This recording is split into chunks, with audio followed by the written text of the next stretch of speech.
Hi friends, in some science I am going to explain about fireworks in water. My activity name is water and fireworks. What we need is beaker, food color, cooking oil, water and a dropper. First take some water in a beaker. In another beaker take some oil, then add food color to it.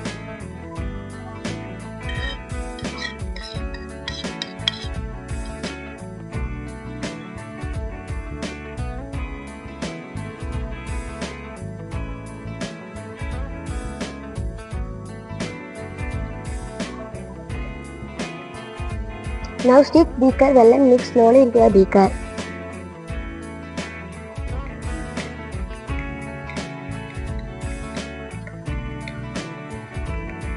Now you can see color sparks moving in a water from oil like firework in water. Do you know how it happened? Let me tell you. Because of different density of water and food color and the oil cannot mix. This is why color sparks moving like water in firework.